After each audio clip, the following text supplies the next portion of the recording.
Bismillahirrahmanirrahim.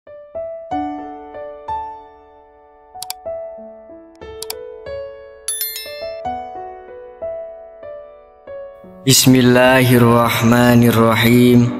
Assalamualaikum warahmatullahi wabarakatuh. Asyhadu an la ilaha illallah wa asyhadu anna Muhammadar Rasulullah. Syukur alhamdulillah kita masih bisa berjumpa lagi di channel ini. Sholawat beserta salamnya Allah semoga tetap tercurahkan kepada junjungan kita Nabi Agung Muhammad sallallahu alaihi wasallam. Allahumma sholli ala sayyidina Muhammad wa ala ali sayyidina Muhammad. Saudaraku yang tercinta, dalam kehidupan sehari-hari kita seringkali tidak menyadari bahwa kebiasaan-kebiasaan kecil bisa berdampak besar pada rezeki kita. Salah satu tempat yang sering terabaikan adalah kamar mandi. Di tempat yang sering kita gunakan ini, ada beberapa kebiasaan yang bisa menghambat kelancaran rezeki kita. Mari kita simak dan introspeksi bersama. Yang pertama, mengabaikan kebersihan kamar mandi. Kamar mandi yang kotor dan tidak terawat bisa menjadi tanda ketidakbersihan hati dan jiwa kita. Islam mengajarkan pentingnya kebersihan sebagai bagian dari iman. Dalam surah Al-Baqarah ayat 222, Allah Subhanahu wa ta'ala berfirman, sesungguhnya Allah menyukai orang-orang yang taubat dan menyukai orang-orang yang mensucikan diri. Kebersihan kamar mandi mencerminkan kebersihan batin kita. Jaga kebersihan kamar mandi agar rezeki kita tidak terhambat. Yang kedua, tidak menjaga adab dalam berwudu. Adab dalam berwudu adalah bagian dari tata krama sebagai umat muslim. Hindari menggunakan air berlebihan dan pastikan kita mengikuti tata cara berwudu yang benar.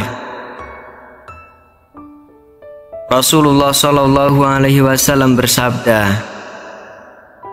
sungguh Allah menyukai hambanya yang bersih dan suci. Hadis riwayat Muslim. Dengan menjaga adab dalam berwudu, kita menunjukkan rasa syukur atas nikmat yang diberikan Allah. Yang ketiga, berbicara negatif atau mengeluh di kamar mandi.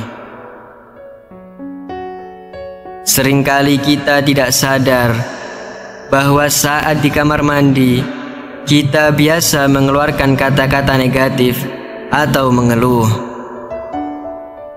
Kata-kata yang negatif ini bisa mempengaruhi energi positif dalam hidup kita. Rasulullah sallallahu alaihi wasallam bersabda, sesungguhnya seseorang itu akan mengikuti agama temannya, maka hendaklah salah seorang di antara kalian melihat siapa teman dekatnya. Hadis riwayat Abu Dawud. Hindari berbicara negatif di kamar mandi agar rezeki kita tetap lancar.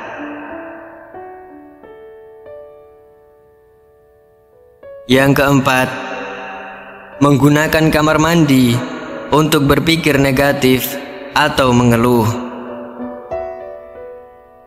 Kamar mandi seharusnya menjadi tempat untuk membersihkan diri, bukan tempat untuk berpikir atau mengeluh tentang masalah hidup.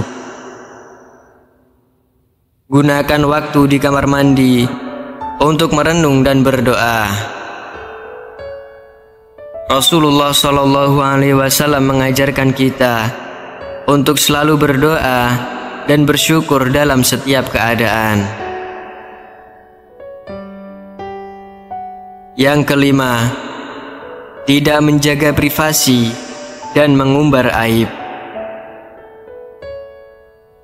Kamar mandi adalah tempat privasi yang seharusnya tidak diumbar. Jangan membicarakan hal-hal pribadi yang seharusnya dijaga. Dalam Al-Quran surah Al-Hujurat ayat 12, Allah Subhanahu wa Ta'ala berfirman, "Wahai orang-orang yang beriman, jauhilah kebanyakan dari prasangka, karena sebagian prasangka itu adalah dosa." Menjaga privasi dan tidak mengumbar aib adalah bagian dari etika yang baik. Yang keenam, mengabaikan doa masuk dan keluar kamar mandi. Dalam Islam, ada doa khusus ketika masuk dan keluar dari kamar mandi. Doa ini bukan hanya sekedar rutinitas, tetapi sebagai bentuk syukur dan perlindungan dari gangguan setan. Rasulullah SAW bersabda, "Apabila seseorang masuk ke dalam kamar mandi, hendaklah ia mengucapkan, Allahumma inni a'udzubika minal khubuthi wal khaba'ith." Hadis riwayat Bukhari dan Muslim. Jangan lupakan doa ini untuk menjaga keberkahan dalam hidup kita. Yang ketujuh, mengabaikan hak-hak kamar mandi. Hak-hak kamar mandi seperti tidak membuang sampah sembarangan, memastikan air tidak terbuang percuma, dan menjaga kebersihan setelah digunakan adalah hal penting. Mengabaikan hak-hak ini bisa berdampak pada rezeki kita. Dalam surah Al-Baqarah ayat 264, Allah Subhanahu wa Ta'ala mengingatkan kita untuk tidak membuang-buang harta dan sumber daya.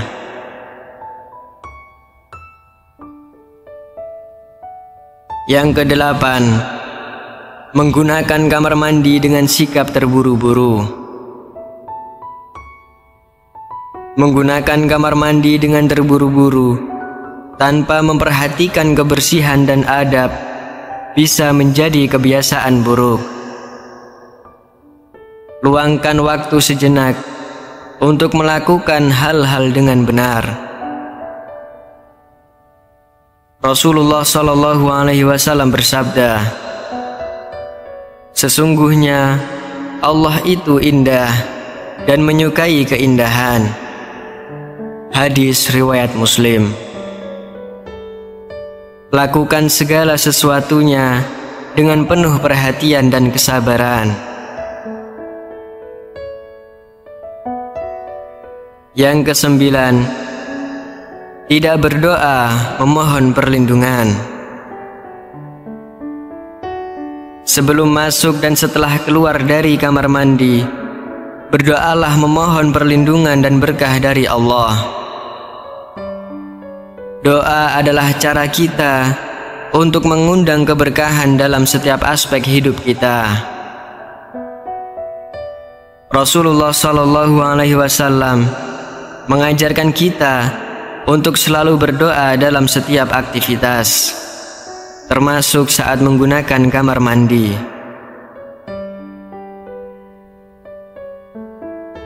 Saudaraku, mari kita bersama-sama menghindari kebiasaan-kebiasaan tersebut dan menggantinya dengan kebiasaan yang lebih baik. Semoga Allah Subhanahu wa Ta'ala memudahkan kita dalam menjaga kebersihan, adab, dan doa kita, sehingga rezeki kita menjadi lancar dan berkah. Dengan melakukan perubahan kecil namun signifikan dalam kebiasaan sehari-hari kita, insya Allah kita akan melihat perubahan positif dalam rezeki dan kehidupan kita.